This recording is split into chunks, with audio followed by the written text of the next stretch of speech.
Le bain. Comme 4 heures vont bientôt sonner, Poil de Carotte, fébrile, réveille Monsieur Lepic et grand frère Félix qui dorment sous les noisetiers du jardin. Partons-nous, dit-il.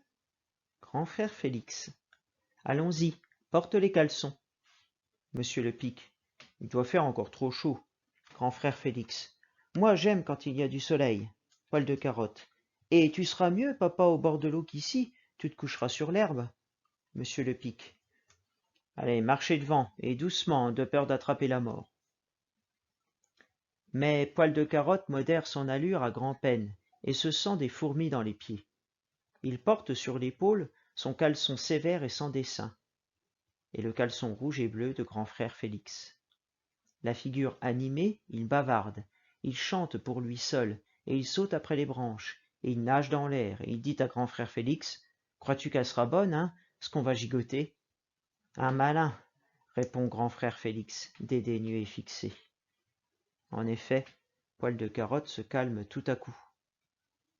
Il vient d'enjamber le premier avec légèreté un petit mur de pierres sèches, et la rivière brusquement apparue coule devant lui. L'instant est passé de rire. Des reflets glacés miroitent sur l'eau enchantée. Elle clapote comme des dents claquent et exhale une odeur fade. Il s'agit d'entrer là-dedans, d'y séjourner et de s'y occuper, tandis que Monsieur Lepic comptera sur sa montre le nombre de minutes réglementaires. Poil de Carotte frissonne.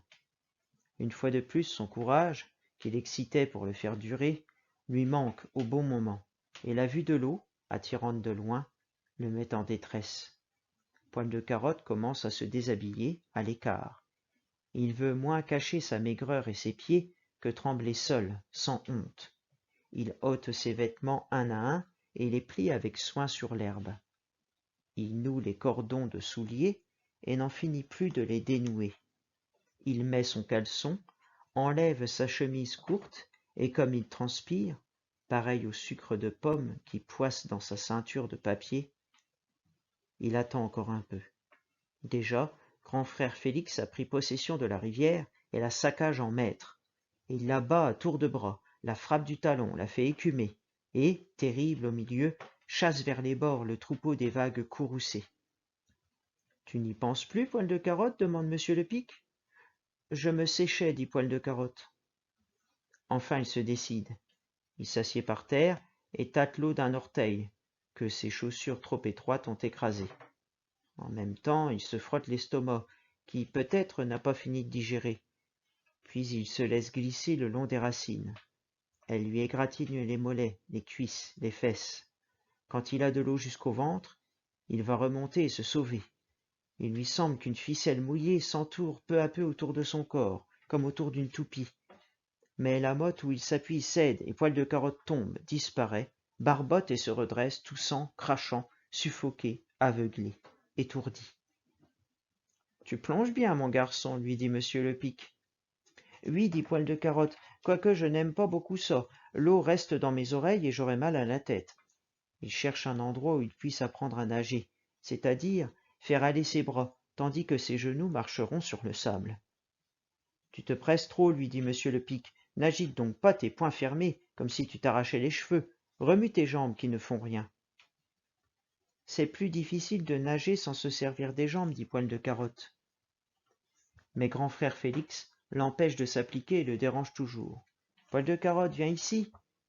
Il y en a plus creux, je perds pied, j'enfonce, regarde donc, tiens, tu me vois, attention. Tu ne me vois plus. À présent, mets-toi là, vers le saule, ne bouge pas, je parie de te rejoindre en 10 brassées. Je compte, dit Poil de Carotte grelottant, les épaules hors de l'eau, immobile comme une vraie borne.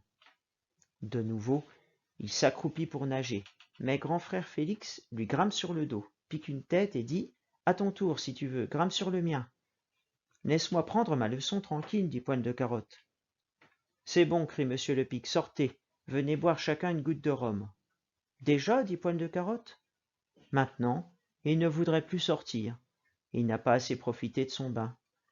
L'eau qu'il faut quitter cesse de lui faire peur. De plomb tout à l'heure, à présent de plume, il s'y débat avec une sorte de vaillance frénétique, défiant le danger, prêt à risquer sa vie pour sauver quelqu'un, et il disparaît même volontairement sous l'eau afin de goûter l'angoisse de ceux qui se noient. Dépêche-toi, s'écrie monsieur le Pic, ou grand frère Félix boira tout le rhum.